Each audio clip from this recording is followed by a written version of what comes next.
Ya Allah. Terus bagaimana hubungan dengan anak saya yang sekolah di pesantren? Ini mau nanya. Yang ketiga adalah Selanjutnya Ustaz, Bagaimana pertanyaan dari Nur hukumnya Hamid di makanan dan Yogyakarta. uang Dengan siapa makan di mana? yang diberikan oleh Dengan Umur mahasiswa yang Padang di akan Tangerang. ujian Baik, silakan Ibu. seminar?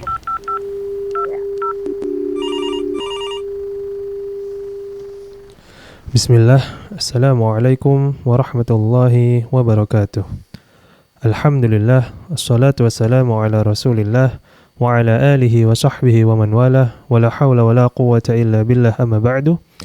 Ahlan wa sahlan wa marhaban bikum, pemirsa dan juga pendengar Fatwa TV dimanapun Anda berada.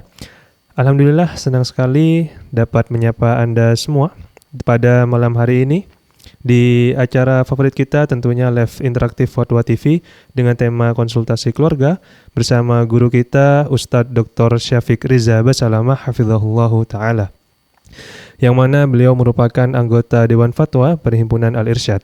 Salawat dan juga salam tak lupa kita curah limpahkan kepada Nabi kita, Nabi Muhammad SAW, dan juga kepada keluarganya, sahabat-sahabatnya, dan orang-orang yang mengikuti beliau dengan baik hingga hari kiamat. Pemirsa dan juga pendengar Fatwa TV dimanapun Anda berada, insya Allah selama kurang lebih 1 jam ke depan kita akan belajar bersama, menimba ilmu bersama, dan juga mendengarkan jawaban dari pertanyaan-pertanyaan yang dilontarkan secara langsung kepada Ustadz ataupun pertanyaan yang disampaikan melalui website kami. Pemirsa dan juga penyimak Fatwa TV dimanapun Anda berada, juga kami informasikan bahwasanya live interaktif pada malam hari ini juga disiarkan di beberapa stasiun radio. Di antaranya ada Radio Binbas Yogyakarta, Radio Sahabat Tegal, Radio MDFM Probolinggo, Radio Hang FM Batam, Radio Amoba Pangkal Pinang, Radio Sago FM Sumatera Barat, Radio Gema FM Bontang, Radio Al-Hikmah Banyuwangi, Radio Tuah FM Riau, Radio Madinah Caruban, dan Radio Mas FM Sragen.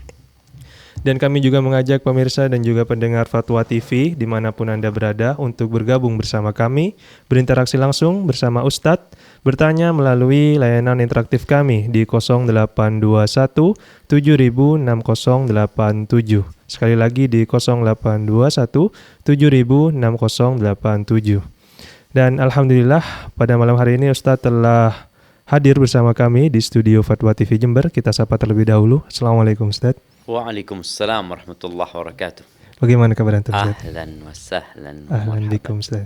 Alhamdulillah bikhair wa afiyah. Alhamdulillah, keluarga sehat semua Ustaz ya? Bikhair, alhamdulillah. Semoga semuanya dikasih sehat walafiat, ditambah Amin. iman dan takwanya. Dan semoga pemirsa Fatwa TV dalam kondisi yang diharapkan semuanya. Amin ya rabbal alamin. Baik pemirsa dan juga pendengar Fatwa TV dimanapun Anda berada, Alhamdulillah Ustadz dalam keadaan sehat. Dan tak lupa kita doakan juga semoga guru-guru kita yang lainnya, ustadz-ustadz kita yang lainnya selalu dalam keadaan sehat dan selalu dalam lindungan Allah Subhanahu wa Ta'ala, agar kedepannya dapat senantiasa memberikan faedah ilmu yang bermanfaat bagi kita semua.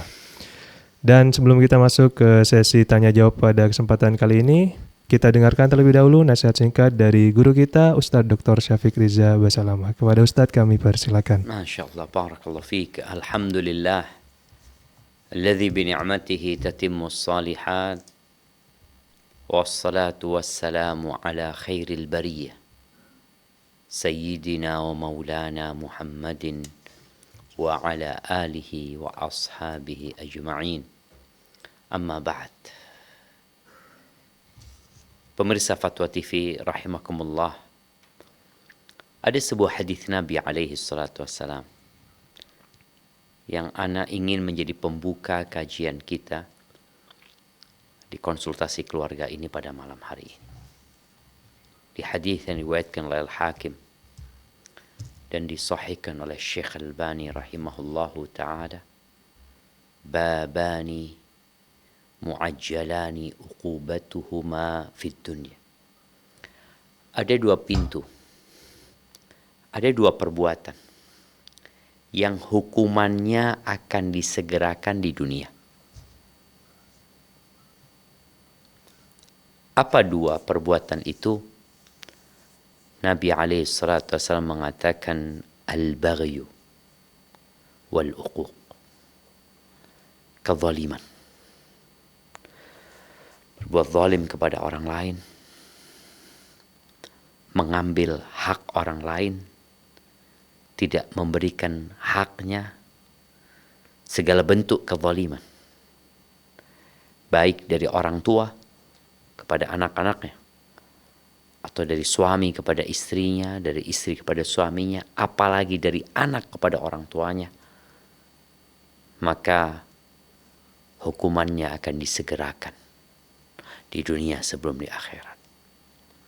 Baik kezaliman itu dari rakyat kepada pemimpinnya, atau pemimpin kepada rakyatnya.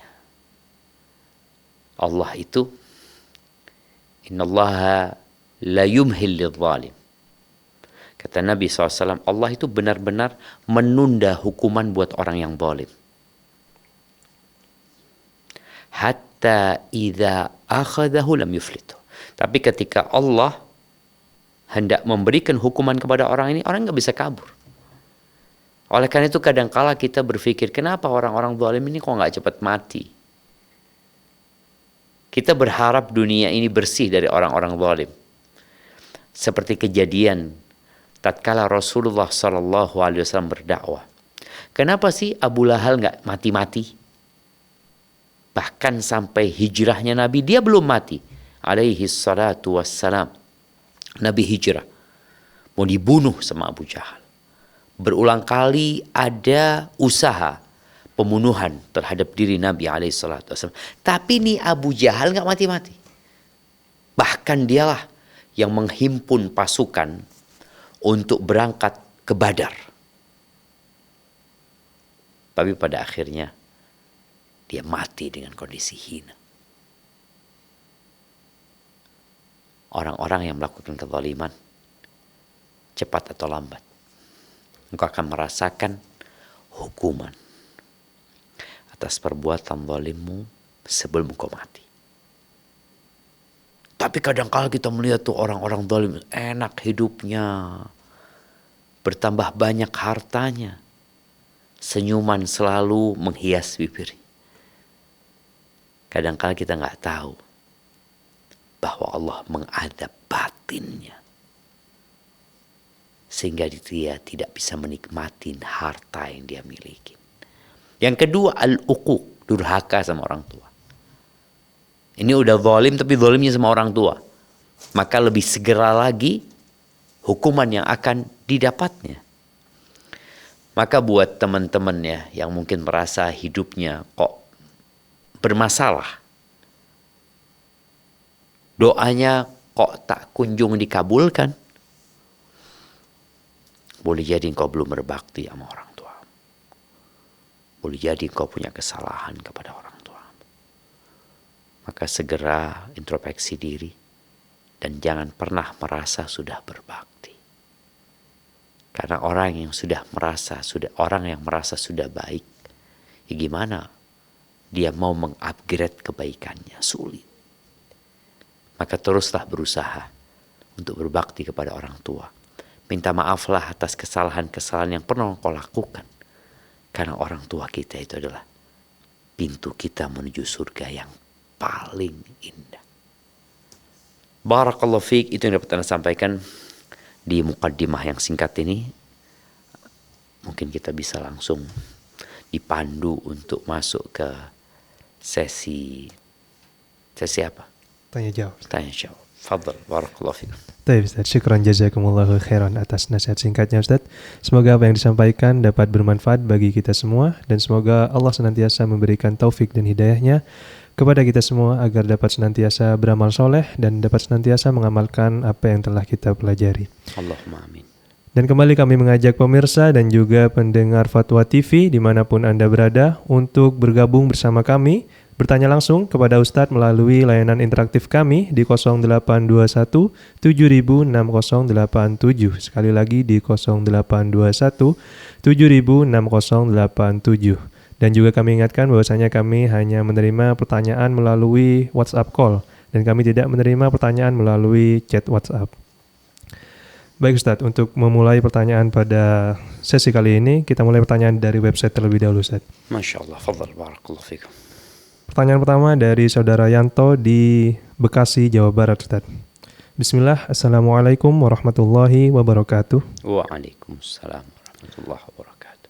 Ustadz, ibu dan ayah saya sudah lama bercerai. Sejak kecil, saya tidak tahu tentang silsilah keluarga dimulai dari kakek, terutama dari keluarga bapak. Jika tidak mencari tahu tentang silsilah keluarga, apakah hal tersebut termasuk memutus tali silaturahmi, Ustadz? Syukran, jazakumullahu khairan. Masya Allah, pertanyaan yang menarik ini ya. Berkaitan dengan perceraian yang akhirnya berdampak kepada anak yang tidak tahu dengan keluarga bapaknya. Bahkan ada anak yang nggak tahu sama bapaknya juga. Bapaknya ada di mana ya. Karena ibunya bercerai saat dia masih kecil. Dan boleh jadi sang ibu memang ingin nih anak melupakan bapaknya. Kalau bisa ganti bapak mungkin di nasabnya. Maka yang pertama, berusaha engkau untuk berbakti kepada ibundamu. Dan di antara bentuk kebaktian itu adalah mengajak ibu untuk memperbaiki hubungan dengan keluarga bapak. Perceraian itu hanya memutuskan ikatan pernikahan, tapi tidak memutuskan ukhuwah Islami. Yang kedua, apa yang harus kau lakukan? Harus mencari tahu. Karena Nabi alaihi salatu wassalam memerintahkan. Beliau mengatakan, ta'allamu min ansabikum ma tasiluna bihi arhamakum. Belajarlah dari nasab-nasab kalian yang dengannya kalian bisa menyambung rahim kalian. Karena rahim ini hubungannya dengan kekerabatan, bukan dengan pertemanan. Walaupun kalimat silaturahim menjadi bahasa Indonesia mungkin yang diartikan berkunjung, berkumpul, padahal silaturahim memiliki makna yang lebih mendalam dalam syariat Islam. Maka hendaklah engkau mempelajari nasabmu. Karena boleh jadi ketika engkau nggak tahu dengan nasabmu, engkau nggak tahu dengan sepupumu. Ini loh pamanmu, ini loh bibimu, ini anaknya sepupu dengan engkau. Bibi ini adalah mahrammu. Ini loh kakekmu, ini loh nenekmu. Tapi tatkala seorang nggak belajar, maka dia secara otomatis atau secara sengaja dia memutuskan rahimnya. Enggak, aku nggak mau tahu sudah. Yang penting aku berbakti kepada ibuku. Bukankah ibuku di telapak kakinya ada surga? Naam. Tapi Allah mengatakan wabil walidaini ihsana. Berbakti itu kepada kedua orang tua. Memang ibu memiliki porsi yang lebih besar dalam kebaktian. Tapi jangan sampai kau berbakti kepada ibu, kau durhaka kepada bapak. Atau sebaliknya, berbakti kepada bapak, durhaka kepada ibu. Engkau harus berbakti kepada kedua-duanya walaupun mereka telah berpisah. Nggak ada ceritanya, itu mantan bapak saya itu Ustaz. Yang mana itu loh, yang lewat itu. Loh, mantan bapakmu gimana? Sampai mati tetap bapakmu. Nggak ada mantan ibu, nggak ada mantan bapak, nggak ada mantan anak. Yang ada mantan suami, mantan istri, mantan presiden. Atau nggak ada lagi mantan presiden sekarang. Yang ada mantan presiden. Ada kayaknya, Ustaz. Nggak ada sekarang. Yang ada presiden RI kesekian. Oh. Karena nggak enak disebut mantan. Barakallahu fikum. Mungkin kayak gitu. Jadi yang jelas tetap harus belajar nasab itu, harus mencari tahu. Tapi kadang-kala anak kalau nyari tahu malah ibu anak marah-marah gitu loh. Ada seperti itu, Ustaz? Ada, karena ibunya memang nggak mau gitu. Ya udah, engkau cari tahu tanpa harus ibumu tahu. Seperti itu. Barakallahu fikum. Syukran jazakumullahu khairan Ustaz atas jawabannya. Semoga dapat menjadi solusi dan juga menjawab pertanyaan dari saudara Yanto di Bekasi. Baik, kali ini kita beralih kepada penanya berikutnya. Ibu hamba Allah di Bogor. Assalamualaikum Fatwa TV. Waalaikumsalam warahmatullahi. Baik Ibu, pertanyaannya. Assalamualaikum warahmatullahi wabarakatuh, Ustaz Syafiq. Semoga keberkahan Waalaikumsalam untuk... warahmatullahi wabarakatuh. Naam, tafadhali. Baik Ustaz, mohon izin bertanya. Jadi apa namanya? Saya memiliki bapak. Bapak ini dia itu menikah lagi dengan istri kedua. Kemudian ada muncul perselisihan di antara keluarga kami. Nah, karena Perselisihan di kedua antara ini, keluarga maksudnya siapa? ibu dan anak-anak dan bapak gitu, dari istri pertama dan juga anak-anak dan bapak gitu. Jadi Siap. pecah gitu karena bapak menikah lagi gitu, Siap. Ustaz. Kemudian kenapa kita bereaksi, karena bapak itu menikah lagi dengan cara-cara yang tidak syar'i gitu, tidak dianjurkan di dalam Islam gitu, dengan terlebih dahulu pacaran dan lain sebagainya gitu. Jadi makanya kita bereaksi seperti itu, Ustaz. Sampai sekarang ini masih bermasalah seperti itu. Sebenarnya ada rasa kurang hormat lagi gitu dari kami anak-anak kepada bapak. Sebenarnya dari Islam itu harusnya seperti apa ya, Ustadz? Walaupun misalnya bapak memiliki kesalahan ini dan itu, bagaimana kita minta nasihatnya dari Ustadz, bagaimana kita tetap bisa hormat sama orang tua gitu, walaupun sampai saat ini tuh banyak kebohongan yang dilontarkan dan lain sebagainya.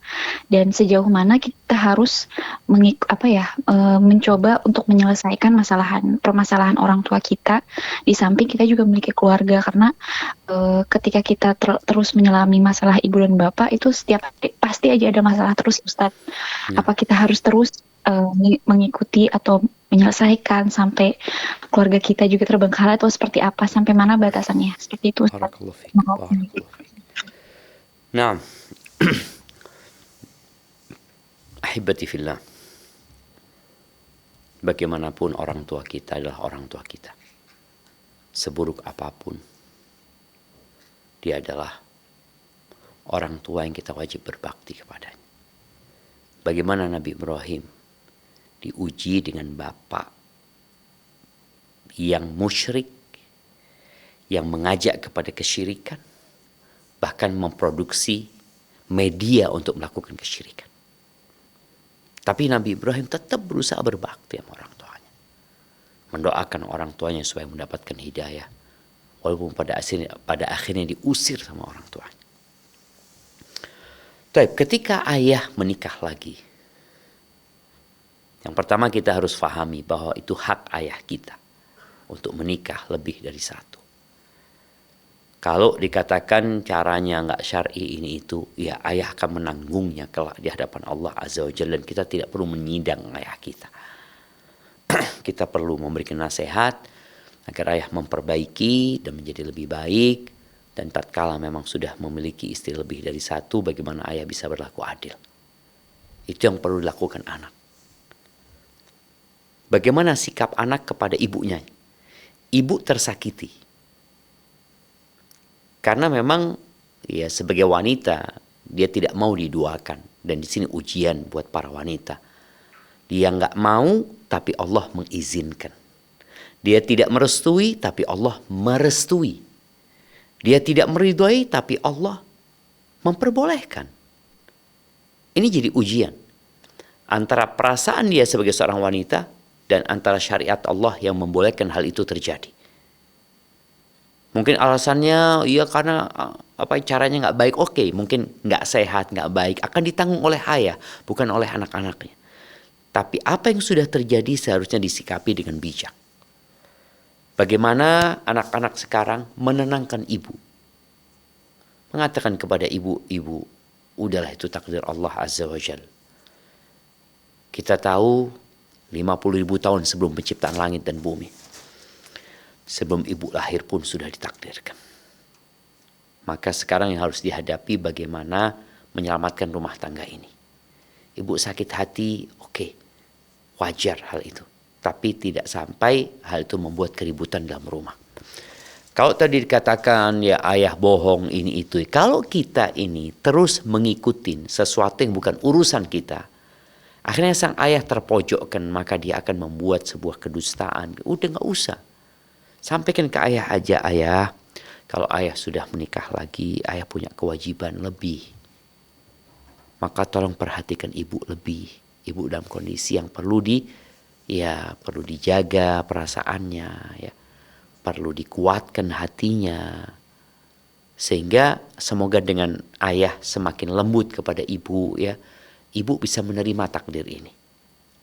Jadi bukan anak menyalahkan orang tuanya lagi, enggak. Ayah seharusnya nggak melakukan itu nggak benar. Udah terjadi. Yang ada bagaimana yang terjadi diperbaiki. Jadi yang diperbaiki dua, memperbaiki ayah, memperbaiki ibu. Dan sang anak tadi jangan ikut terlalu dalam. Karena memang ada anak-anak yang merasa jangan ayahnya nikah lagi. Ketika ibunya meninggal dunia, sang ayah mau nikah lagi, seakan-akan harus izin dan pamit sama anak-anaknya. Dan harus mendapatkan restu dari anak-anaknya kalau mau nikah. Nggak ada jamaah. Bagaimana nih anak mendukung ayah segera menikah. Demi menjaga kehormatan ayah, tapi ayah cari yang soleha, ya.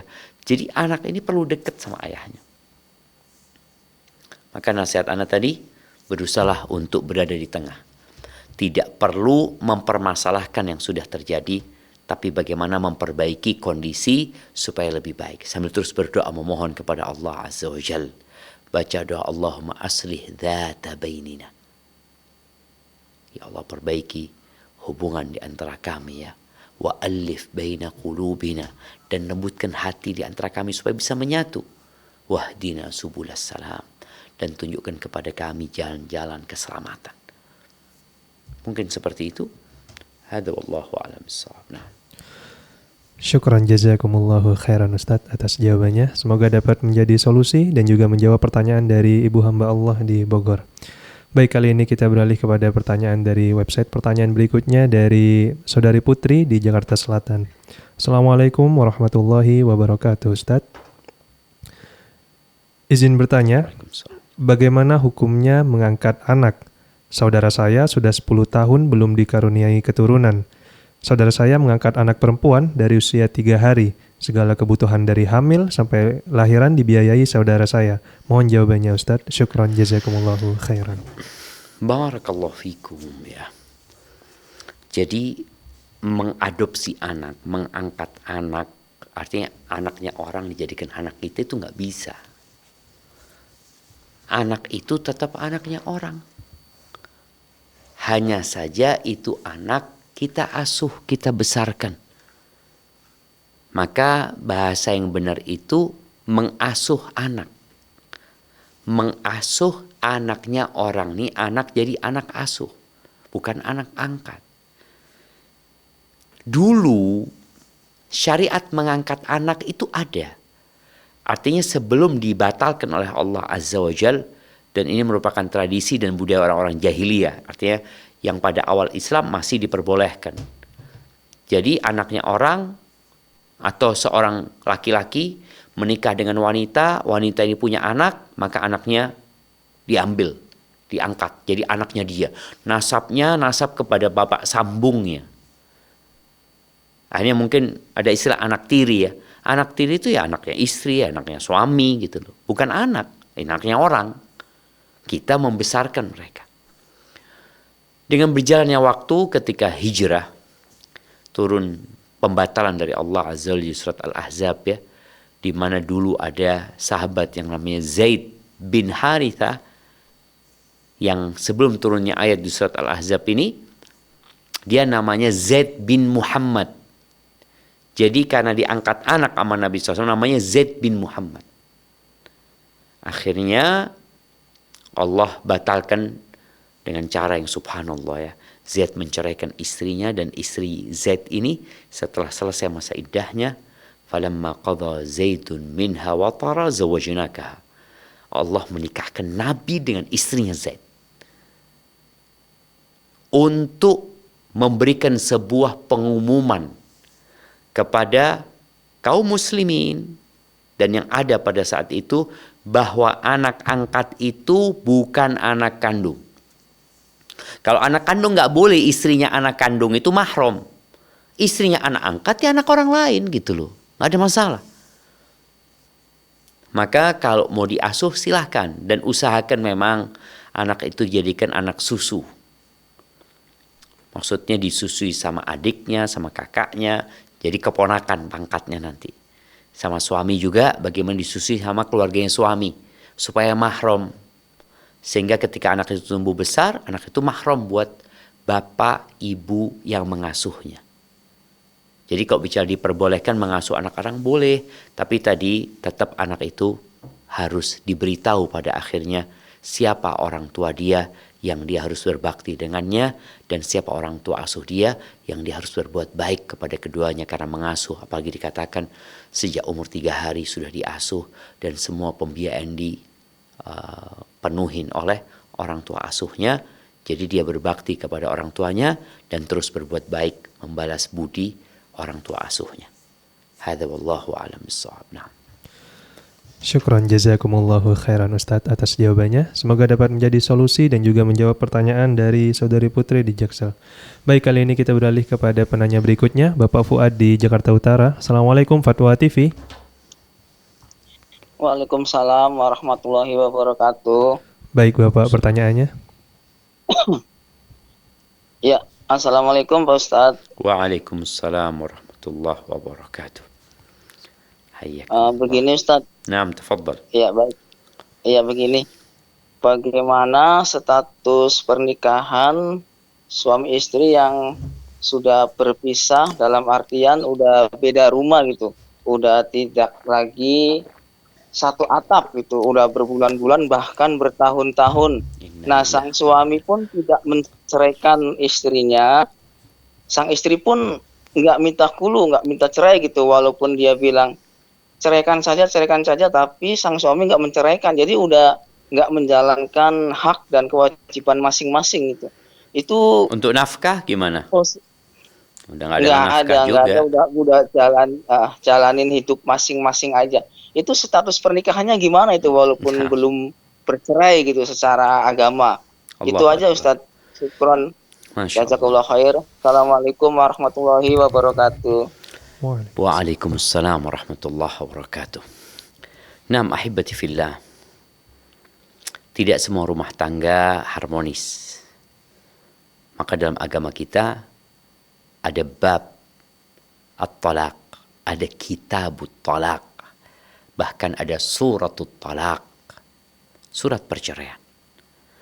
Karena memang hubungan yang sudah tidak bisa diselamatkan, yang mungkin pasangan suami istri itu sudah merasa tidak mungkin dilanjutkan, maka cerai menjadi solusinya. Tapi sebelum terjadi perceraian, perlu ada mediasi. Allah Subhanahu wa taala yang Maha Pengasih dan Penyayang ya. Allah mengatakan, "Fa in khiftum shiqaqa bainihima fab'athu hakaman min ahlihi wa hakaman min ahliha in yurida islahan yuwaffiqillahu bainahum." Kata Allah Azza wa Jalla, apabila kalian takut, ini kan yang bertanya orang lain nih, saudaranya. Tidak disebutin ya. Dianggap temannya atau siapa. Kalau kalian khawatir terjadi percekcokan antara dua orang ini yang nggak ketemu ujungnya, bahkan tadi disebutkan akhirnya mereka sudah nafsi-nafsi hidupnya, apa yang harus dilakukan oleh orang yang melihat seperti itu? Maka kirimlah utusan dari pihak laki-laki, dari pihak perempuan. Karena kalau tadi yang ditanyakan statusnya, mereka statusnya tetap suami istri. Walaupun nggak seatap, walaupun tidak saling memberikan nafkah sudah. Ya suami tidak memberikan nafkah, istri tidak memberikan hak suaminya. Ya wajar seperti itu. Tapi kalau bicara status pernikahannya tetap. Karena pernikahan ini tidak bisa dilepas dengan otomatis. Otomatis kecuali salah satu murtad umpamanya. Maka rusak pernikahannya. Batal pernikahannya. Tapi kalau ini enggak. Sama-sama muslim, muslimah. Maka kirimlah utusan dari pihak laki-laki, utusan dari pihak perempuan. Mereka duduk bersama, mereka bermusyawarah, masalahnya apa sebenarnya menyebabkan mereka bertahun-tahun seperti ini. Oh, ketahuan masalahnya ini dan itu. Masalahnya di yang laki-laki ini, yang di perempuan ini. Terus solusinya, ya sudah, kira-kira mau baikan nggak?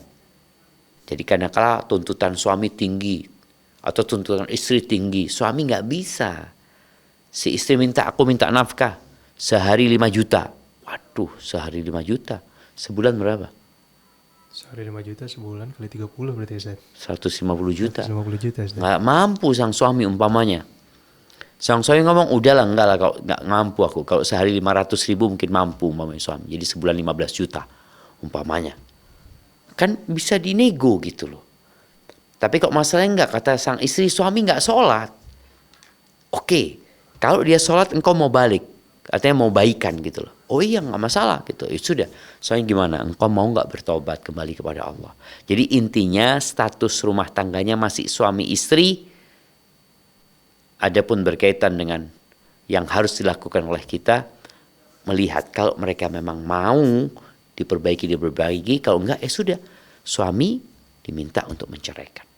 Supaya engkau tidak mengikat anaknya orang. Engkau juga tidak memberikan nafkah kepada dia. Supaya istrimu juga ya tadi nggak melakukan kezaliman dengan dia tidak melaksanakan tugasnya sebagai seorang istri. Dan perceraian itu hendaklah baik-baik. Fa imsakun bima'ruf aw tasrihum biihsan. Allah Azza wa Jalla mengatakan at-talaqu marratan. Perceraian yang boleh rujuk itu dua kali. Fa imsakun bima'ruf aw tasrihum biihsan. Kalau mau dilanjutkan, lanjutkan dengan cara yang ma'ruf. Ini nggak ma'ruf sudah. Tetap suami istri, tapi udah nggak ma'ruf. Gimana mau dikatakan ma'ruf? Ini sendiri, ini sendiri. Mereka tidak menjalankan tugasnya. Maka ini pernikahan yang tidak sehat. Allah tidak menginginkan hal itu. Fa imsakun bima'ruf aw tasrihum biihsan, atau pisah baik-baik. Sudah. Gak usah ribut kalau memang nggak mungkin. Bismillah, mau gimana lagi? Hadza wallahu a'lam bissawab. Naam. Syukran jazakumullahu khairan atas jawabannya, Ustadz. Semoga dapat menjadi solusi dan juga menjawab pertanyaan dari Bapak Fuad di Jakarta Utara. Baik, kali ini kita beralih kepada pertanyaan berikutnya. Putri di Kalimantan Tengah. Assalamualaikum Fatwa TV. Assalamualaikum Fatwa TV. Waalaikumsalam warahmatullahi wabarakatuh. Assalamualaikum warahmatullahi wabarakatuh. Afwan. Ana izin bertanya, Ustaz. Warahmatullahi wabarakatuh. Ahlan wa sahlan. Barakallahu fiik. Tafadhali. Afwan, jika seorang suami dilarang orang tuanya bekerja jauh dari rumah, sedangkan sang istri dari anaknya ingin hidup mandiri. Istrinya juga ingin mengelola uang dari suaminya, namun selama masih berada di rumah orang tua suami, ibu suaminya ini selalu mengambil uang anaknya.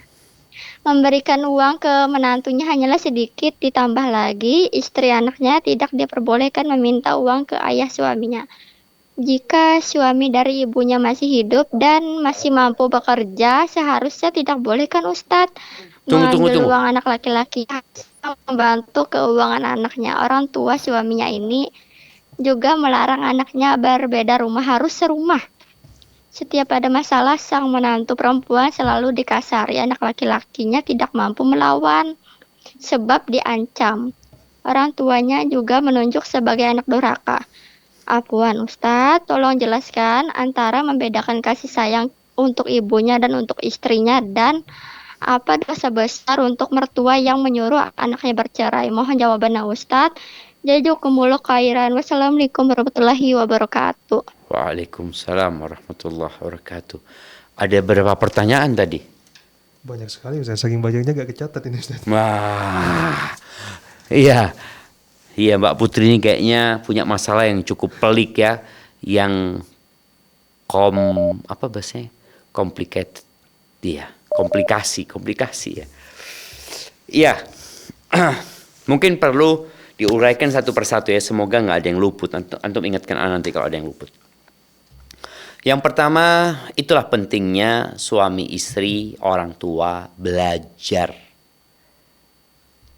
Orang tuh kalau nggak belajar, dia akan melakukan kezaliman tanpa dia sadar.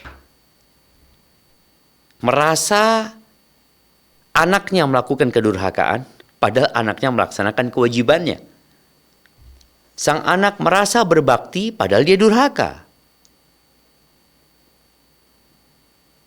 maka perlu belajar. Sekarang yang jadi masalah yang tanya kan Mbak Putri. Kalau yang tanya orang tuanya bisa kita jelasin. Jadi Ana akan jelaskan mungkin secara hukum syariatnya, secara umum, secara global. Seorang istri itu punya hak tempat tinggal. Allah Azza wa Jalla mengatakan, askinuhunna min haitsu sakantum min wujdikum wala tudarruhunna litudayyiqu alaihinna. Kata Allah Azza wa Jalla, tempatkanlah istri-istri kalian itu di tempat yang sesuai dengan kemampuan kalian. Jangan membahayakan mereka. Yang akhirnya mereka hidupnya susah, disempitkan dengan tempat tinggal yang kadang-kala tadi dikumpulkan dengan madunya atau dikumpulkan dengan mertuanya. Jadi sang istri punya hak tempat tinggal. Ketika dia mengatakan, kecuali dari awal sudah ada kesepakatan, engkau nikah sama aku tapi kita tinggal di rumah orang tuaku. Ya udah, kalau engkau nerima itu, tafadhol. Itu yang harus dijalani. Tapi kalau nggak ada kesepakatan, maka sang istri secara hukum syariat dia punya hak tempat tinggal. Hak tempat tinggalnya itu ya minimal ya. Kalau bicara minimal itu ya namanya rumah itu ada kamar tidurnya, ada kamar mandinya, ada dapurnya. Mungkin ada ruang tamunya. Bas. Jadi kalau mau tetap kumpul sama orang tua, minta privasi. Udah nggak apa-apa, kita kumpul sama orang tua di sini, tapi tolong sediakan buat aku yang khusus buat aku. Rumahnya mungkin disekat atau gimana, sehingga punya dapur sendiri, dia masak sendiri, dia ribut sama mertua. Karena kadang-kadang tadi mengumpulkan sama orang tua akhirnya terjadi keributan. Karena biasanya ibu itu cemburu sama menantunya. Nah, kemudian buat sang menantu, kau jangan tunjukkan keromantisanmu sama suami di depan orang tua suami. Di depan orang tuamu nggak apa-apa, di depan orang tua suami jangan. Jangan tunjukkan apa yang berikan suami kepada orang tuanya, hanya akan membuat sakit hati. Taib, ini yang pertama, berkaitan dengan hak tempat tinggal. Taib, masalah duit, nafkah. Engkau punya hak nafkah. Jadi kalau nafkah itu adalah makan, minum, pakaian, dan yang mengikutinya.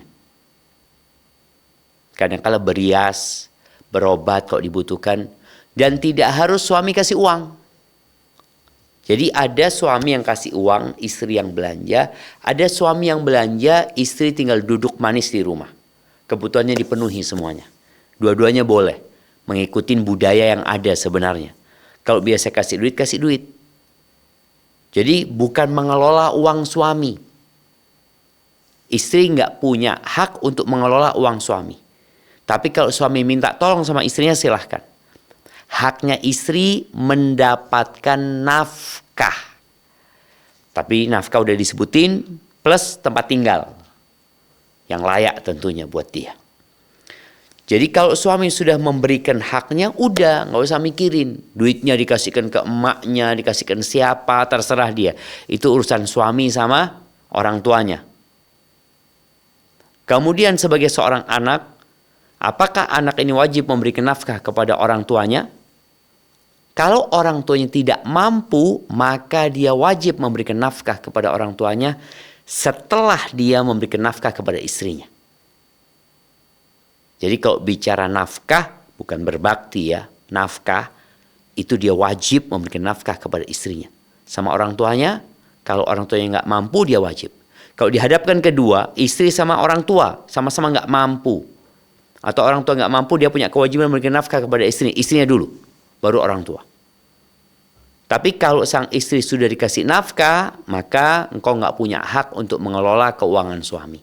Udah mau diurus sama, nggak usah diurusin sudah. Yang penting kau hidup mendapatkan nafkah yang cukup. Itu mungkin yang perlu dilakukan oleh Mbak Putri tadi. Ada pun masalah seharusnya sang ibu ya tidak minta ke uang anaknya. Ya itu ibu yang benar kayak gitu. Tapi ini mungkin tadi ibu ini memang ya kondisinya seperti apa. Tinggal bagaimana Mbak Putri mengajak suami untuk lebih dewasa. Sampaikan kepada suamimu, engkau silahkan berbakti sama orang tua. Tapi jangan lupa dengan hak kita, bas. Itu. Supaya tidak melakukan kezaliman. Nah, kadang-kadang kan disebut nanti kalau suami fokus sama istrinya dianggap durhaka. Ya sudah, laksanakan tugasmu. Adapun berbakti kepada orang tua silahkan ditambahkan, dilebihkan. Yang penting kewajiban utamamu kau lakukan. Kalau berkaitan dengan bagaimana dosa orang yang nyuruh cerai anaknya. Orang tua boleh menyuruh anaknya bercerai kalau memang alasannya syar'i. Nggak dosa. Bahkan boleh jadi berpahala. Ketika orang tua melihat nih anakku sejak menikah sholatnya bolong-bolong. Istrinya ya tidak berbakti kepada suaminya. Maka di sini sang orang tua boleh, demi menyelamatkan agamamu kau ceraikan. Boleh menyuruh anaknya menceraikan. Tapi kalau kondisinya alasannya nggak syar'i cuma karena kecemburuan, ya anak nggak boleh nurut juga sama orang tua. Tadi jangan sampai engkau mendolimin orang tuamu, jangan sampai mendolimin istrimu. Maka tugas seorang anak berat. Kuncinya belajar dan minta tolong sama Allah. A'ti kulladhi haqqin haqqahu. Engkau jadilah orang yang profesional dan proporsional memberikan hak. Berikan ini haknya apa, ini haknya apa, sehingga engkau pada hari kiamat tidak akan dituntut oleh kedua belah pihak. Jangan sampai orang tua nuntut, istri juga nuntut, karena ternyata engkau nggak profesional dari dalam memberikan hak mereka. Hadza wallahu a'lam bissawab. Nah. Syukran jazakumullahu khairan Ustaz atas jawabannya. Semoga dapat menjadi solusi dan juga menjawab pertanyaan dari saudari Putri di Kalimantan Tengah. Baik, kali ini kita beralih kepada pertanyaan dari website. Pertanyaan berikutnya dari hamba Allah di Bekasi. Assalamualaikum warahmatullahi wabarakatuh Ustaz. Waalaikumsalam warahmatullahi wabarakatuh. Izin bertanya, sudah setahun ini suami saya selingkuh dengan teman kantornya. Saya sudah izinkan untuk berpoligami, namun suami saya ditolak oleh keluarga si wanita. Tapi suami saya dan wanita itu tetap saja melanjutkan hubungan mereka. Kata suami, wanita itu mau terus membujuk orang tua dan keluarganya sampai disetujui. Bagaimana saya harus bersikap Ustadz? Saya sudah berusaha sabar, berusaha menasihati, namun qadarullah suami belum tersentuh hatinya. Syukran jazakumullahu khairan. Allahu Akbar jamaah. Rasulullah sallallahu alaihi wasallam mengatakan, "Ma taraktu fitnatan adarra 'ala rijali minan nisa." Aku tidak meninggalkan sebuah fitnah yang lebih membahayakan buat kaum laki-laki daripada wanita. Maka kenapa ya dibedakan laki dengan perempuan? Wanita diperintahkan untuk tinggal di rumah. Laki-laki keluar bekerja. Wanita diperintahkan untuk menutup auratnya. Laki-laki diperintahkan untuk menundukkan pandangannya. Wanita juga diperintahkan untuk menundukkan pandangannya. Bagaimana aturan-aturan Islam? Tidak boleh berkhalwat laki sama perempuan. Berduaan. Karena setan akan menjadi yang ketiganya. Sedangkan kita melihat di banyak tempat di negeri kita ini terjadi ikhtilat dan khalwat. Ikhtilat itu percampuran laki perempuan, ya mereka ngobrol ini itu gurau macam-macam. Nanti khalwat jadinya berduaan, setan yang ketiganya. Apa yang harus dilakukan oleh mbak yang bertanya itu dengan suami yang selingkuh? Ya, engkau duduk sama suami. Sampaikan kepada dia, Allah membolehkan engkau untuk menikah lebih dari satu. Itu hakmu. Nggak ada alasan engkau berzina. Ketika engkau tidak diridhoin sama orang tua perempuan itu, tinggalkan. Engkau silahkan cari yang lain. Tapi kalau engkau melakukan ini, engkau akan dimurkain Allah Azza wa Jalla. Kenikmatan yang didapatkan dari perselingkuhan, dari perzinaan. Wallah jamaah, kenikmatan itu hanya sebentar dan semu akan meninggalkan keresahan dan kegundahan di dalam hati. Nggak ada seperti pernikahan yang halal. Ajak suaminya ziarah kubur untuk mengingat kematian. Ajak suaminya untuk berpuasa sunnah. Ini amalan-amalan yang bisa dikerjakan ya. Dengan harapan suaminya sadar. Kalau bicara, oh wanita itu akan berusaha, oke. Engkau sekarang fokus dengan kerjaanmu, fokus dengan keluargamu. Ketika nanti keluarga sana nerima, engkau silakan melamar kemudian menikah. Tapi hidayah di tangan Allah Azza wa Jal. Engkau hanya bisa memberikan petunjuk, nasihat. Tapi adapun yang membimbing dia menuju kepada Allah untuk tobat itu hanya haknya Allah.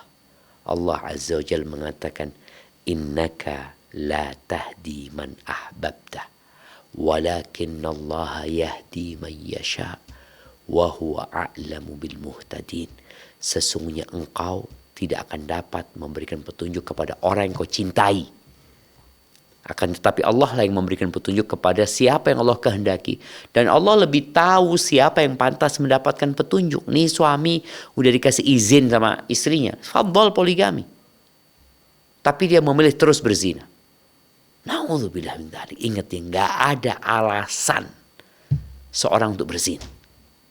Sedangkan Allah sudah mengatakan fankihu ma tabalakum minan nisa mathna wa thulatha wa ruba.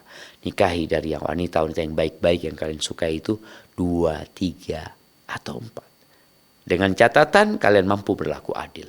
Fa in khiftum alla ta'dilu fawahidah. Kalau kalian takut tidak mampu berlaku adil, cukup satu.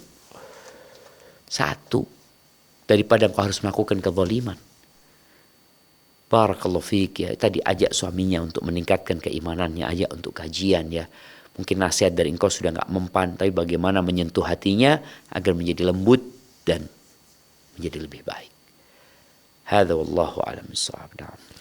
Syukran jazakumullahu khairan Ustadz atas jawabannya. Semoga dapat menjadi solusi dan juga menjawab pertanyaan dari hamba Allah di Bekasi.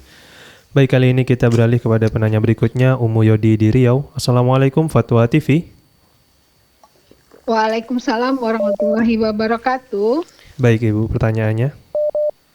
Iya. Assalamualaikum Ustadz. Waalaikumsalam warahmatullahi wabarakatuh. Ahlan wa sahlan. Kabar Yodi sekarang?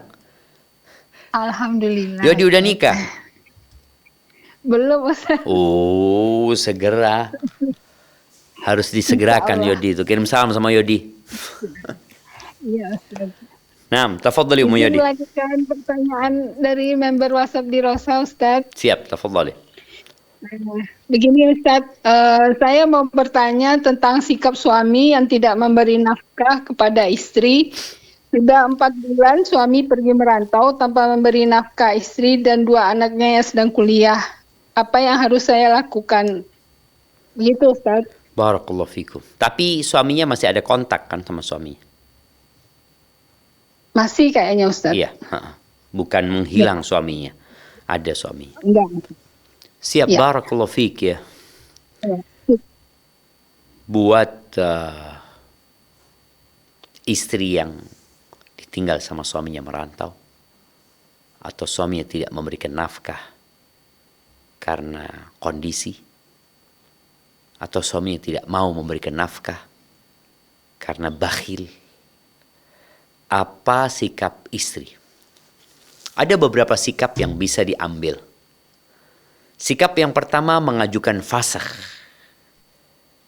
agar pernikahannya dibatalkan. Boleh. Dia nggak ngajukan khulu. Kalau khulu kan dia bayar mahar. Enggak. Ini termasuk yang diperbolehkan untuk fasakh. Mengajukan pernikahan untuk dibatalkan karena suami tidak memberikan nafkah. Suami nggak memberikan nafkah. Sedangkan aku ngurusin anaknya, dia tidak memberikan nafkah. Ini yang pertama.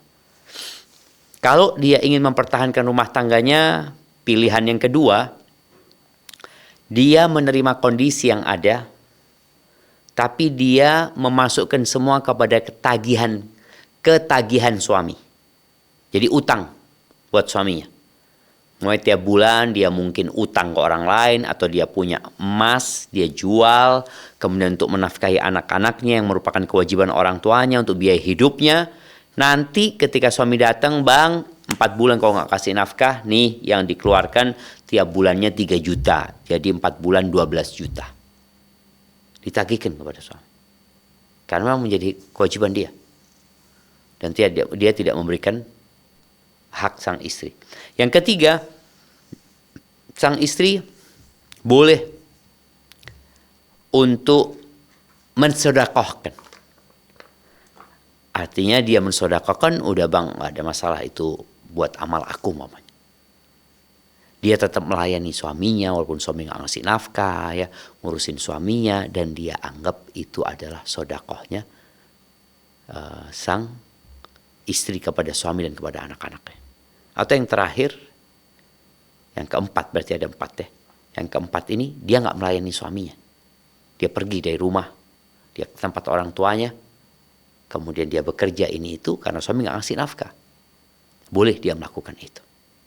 Tapi dia nggak boleh nuntut nafkah karena dia sudah keluar dari rumahnya. Dia bekerja, umpamanya seperti itu. Itu hal yang diperbolehkan. Jadi para suami juga harus tahu dia punya kedudukan lebih dari wanita karena Allah mengatakan wabima anfaqu min amwalihim. Ditinggikan derajatnya laki-laki karena dia ada kemuliaan yang Allah berikan dan karena suami memberikan nafkah. Ketika suami tidak memberikan nafkah, maka terjadi kepincangan dalam kepemimpinan. Sehingga sang istri tadi nggak melayani suaminya. Oh, istri durhaka. Loh, gimana durhaka? Aku ini dinikahin sama engkau, dikeluarkan dari rumah orang tuaku, engkau punya kewajiban ngasih nafkah. Aku melayanimu, engkau kasih nafkah sama aku. Kau nggak kasih nafkah sama aku, ya ini yang terjadi. Aku nggak mau melayani engkau. Boleh jamaah. Boleh sang istri tidak melayani suaminya. Dalam kondisi suami yang tidak memberikan nafkah. Cuma nanti jangan sampai terjadi KDRT, keributan ini dan itu. Engkau lebih tahu bagaimana cara menghadapi suamimu. Kadang-kala memang dia bukan nggak mau memberikan nafkah, tapi memang nggak punya duit saat dia sudah berusaha bekerja. Udahlah. Kau menerima kondisi yang ada, doakan suamimu. Semoga Allah memberikan rezeki yang halalan, thayyiban. Hadza wallahu a'lam bissawab. Nah. Syukran jazakumullahu khairan Ustadz atas jawabannya. Semoga dapat menjadi solusi dan juga menjawab pertanyaan dari Ummu Yodi di Riau. Baik, kali ini kita beralih kepada pertanyaan dari website. Pertanyaan berikutnya dari Ummu Zubair di Kota Medan.